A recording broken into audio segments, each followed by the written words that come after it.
सुप्रभात बच्चों।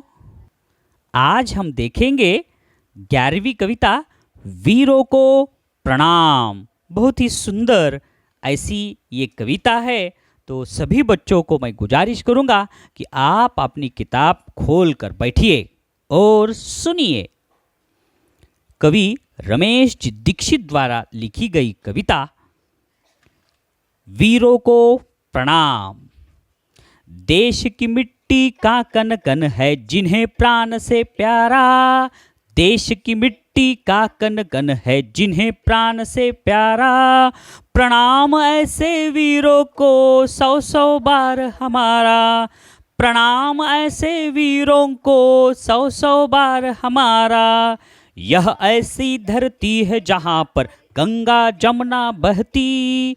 यह ऐसी धरती है जहाँ पर गंगा जमुना बहती।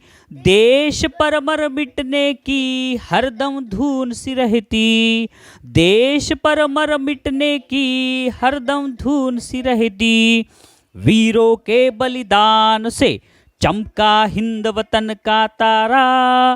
वीरों के बलिदान से चमका हिंद वतन का तारा।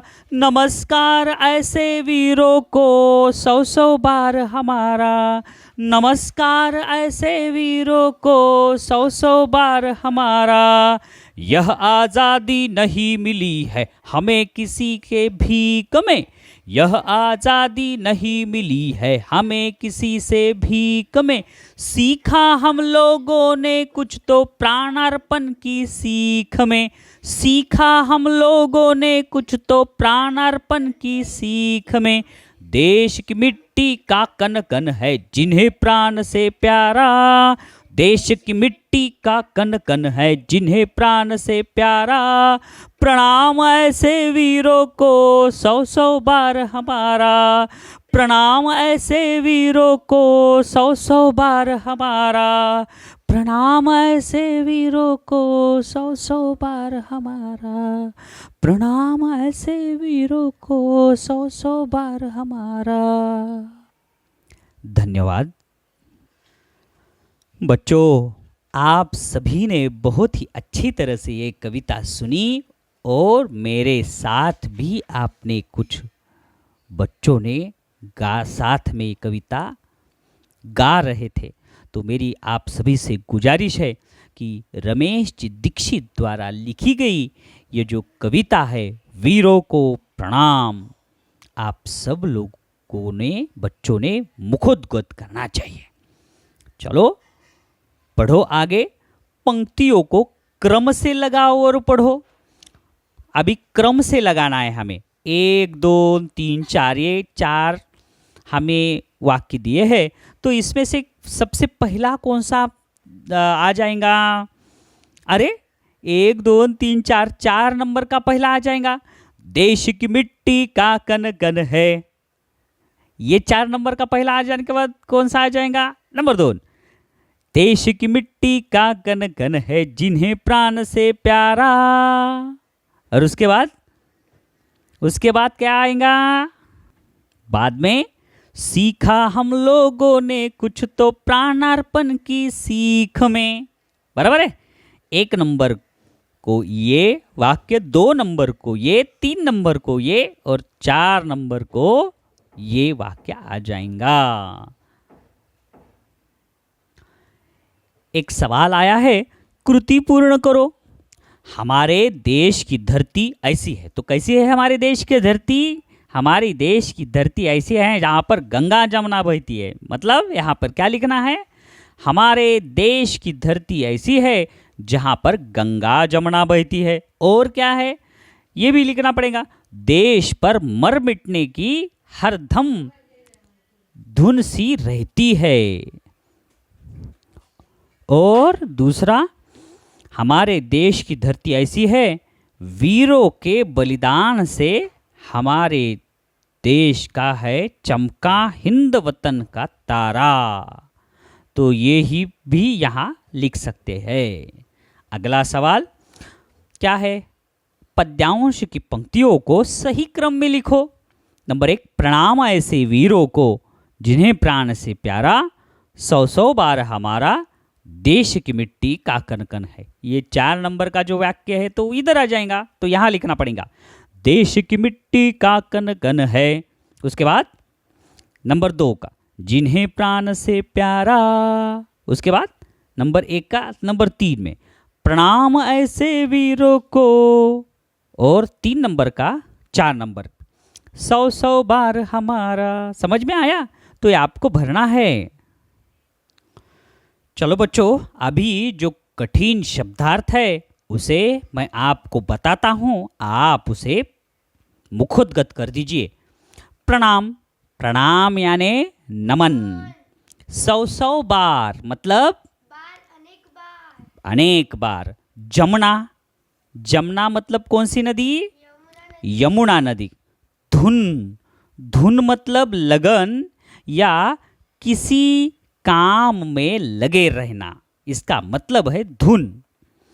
बलिदान, बलिदान मतलब क्या? कुर्बानी। और वतन मतलब देश। प्राणार्पण मतलब क्या? देश के लिए प्राण देना। चलो बच्चों, अभी रिक्त स्थानों की पूर्ति करो। नंबर 1, प्रणाम ऐसे डैश डैश को 100 बार हमारा। किसको प्रणाम है? बराबर है। अगला, यह ऐसी धरती है जहां पर गंगा जमुना जैसी पवित्र डैश डैश बहती है। तो कौन बहती है? करेक्ट। नंबर 3, यहाँ के लोग डैश डैश पर मर मिटने के लिए सदा तैयार रहते हैं।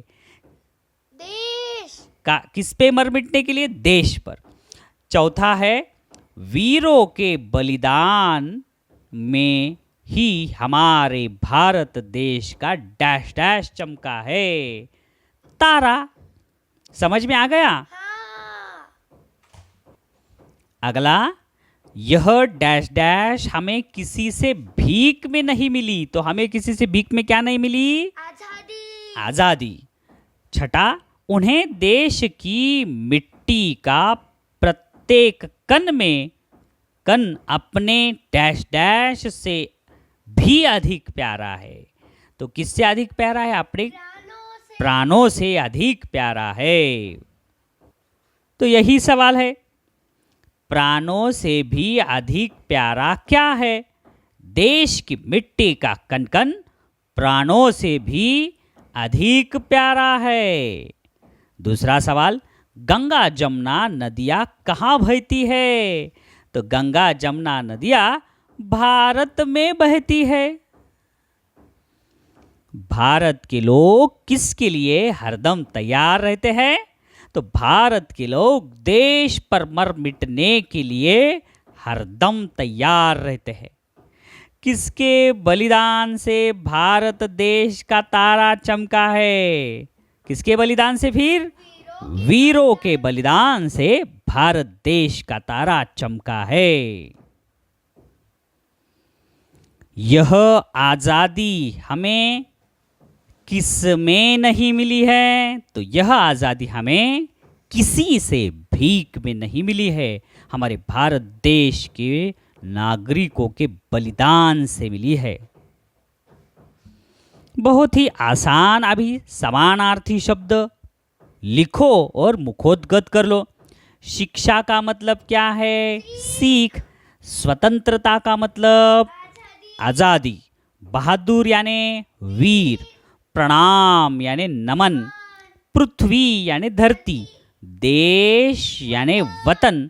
सितारा यानी तारा।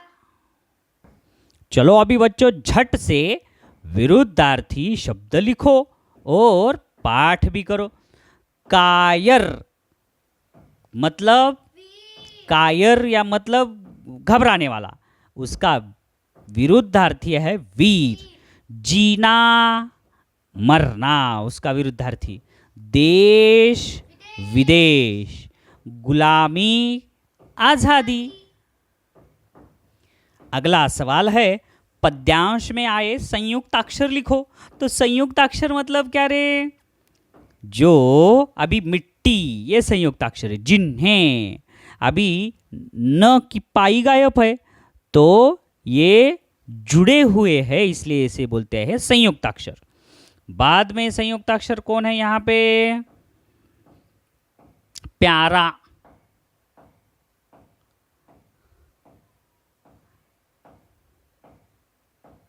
ये अगला सवाल, निम्नलिखित शब्दों के समान अर्थ वाले शब्द लिखो। प्यारा, प्यारा का समानार्थी प्यारा का प्रिय, प्रिय। धरती का समानार्थी वतन का समानार्थी देश। तारा का सितारा, तारा का सितारा। अगला सवाल देखो, बहुत ही आसान सवाल है बच्चों। पद्यांश की पंक्तियों को सही क्रम में लिखो। प्राणार्पण की सीख में यह आज़ादी नहीं मिली, सीखा हम लोगों ने कुछ तो हमें किसी से भीख में। तो सबसे पहले क्या आएगा? नंबर 2 का वाक्य पहले नंबर पे आएगा, यह आज़ादी नहीं मिली है। उसके बाद हमें किसी से भीख में, यहाँ पे आएगा 2 नंबर पे। और उसके बाद सीखा हम लोगों ने कुछ तो प्राणार्पण की सीख में। समझ में आया? ये 4 लाइनी आगे पीछे दिए तो ये 4 लाइनी इस 4 लाइन की तरह आ जाएंगी। अगला सवाल, प्रणाम ऐसे डैश डैश को 100 बार हमारा। तो वीरों को अभी रिक्त स्थानों की पूर्ति करनी है। कोष्टक में जो कोष्टक है ना, कोष्टक में से उचित शब्द चुनकर रिक्त स्थानों की पूर्ति करना है। तो यहाँ पे हमने क्या चुना? वीरों को। प्रणाम ऐसे वीरों को 100 बार हमारा। यह आज़ादी हमें किसी से डैश डैश में नहीं मिली है, भीख में नहीं मिली है। उन्हें देश की मिट्टी का प्रत्येक कण अपने डैश डैश से भी अधिक प्यारा है। तो किससे प्यारा है? प्राणों से। अगला सवाल देखो बच्चों, इसका जवाब दो। तो इसमें क्या लिखा है? समानार्थी शब्दों की सही जोड़ियां मिलाकर लिखो। जोड़ियां मिलाकर लिखना है। प्रणाम, प्रणाम की जोड़ी कहाँ पे है? देश, स्वतंत्रता, नमन। प्रणाम की जोड़ी नमन। वीर की जोड़ी बहादुर। धरती की जोड़ी भूमि। वतन की जोड़ी वतन देश। आज़ादी की जोड़ी स्वतंत्रता। आ गई ये भी। उसके बाद विरुद्धार्थी शब्दों की सही जोड़ियां मिलाकर लिखो। देश की जोड़ी विरुद्धार्थी देश का देश विदेश। वीर का विरुद्धार्थी कायर। आज़ादी का गुलामी। और भीख का दान। अगला सवाल, निम्नलिखित शब्दों में से वचन पहचान कर लिखो। अभी एक वचन है या बहुवचन?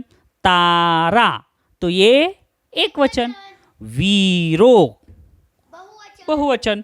हमें बहुवचन। देश एक वचन। बहुत ही सरल जवाब। पद्यांश की यह आज़ादी डैश डैश की सीख में पंक्तियों का सरल अर्थ लिखो। तो यह आज़ादी हमें कैसे मिली है बच्चों? यह आज़ादी हमें नहीं मिली है किसी के भीख में। इन अंग्रेज़ों ने हमारे ऊपर शासन किया, तो अंग्रेज़ों से हमें भीख में आज़ादी मिली है क्या? नहीं। हमारे अनेक क्रांतिकारकों ने देश के लिए कुर्बानी दी है, अपने प्राणा की बलिदान दी है, प्राणों की। उसकी बदौलत हमें ये आज़ादी मिली है। यही इस पंक्तियों का अर्थ है। तो किन वीरों ने देश के लिए बलिदान दिया, ये बता सकते हो आप? भगत सिंह, सुखदेव, राजगुरु, ये ऐसे वीर है। छत्रपति संभाजी महाराज, ये ऐसे वीर है। इनके प्राणों की बलिदान के वजह से ही हमारी ये धरती को आज़ादी मिली है। बाद में गंगा और जमुना नदियाँ हमारे देश के किस भाग में बहती है? तो हमारे देश के उत्तरी भाग में। हमने किससे आज़ादी प्राप्त की है बच्चों? अंग्रेज़ों से। इस तरह हम ये पाठ, ये कविता बहुत ही सुंदर सी कविता आज हम सीख चुके हैं और मुझे विश्वास है कि आप सभी को ये कविता बहुत पसंद आ जाएंगी और इसके आधार पर कुछ सवाल अगर परीक्षा में आ गए तो आप उसका सही सही जवाब दे सकोगे। धन्यवाद।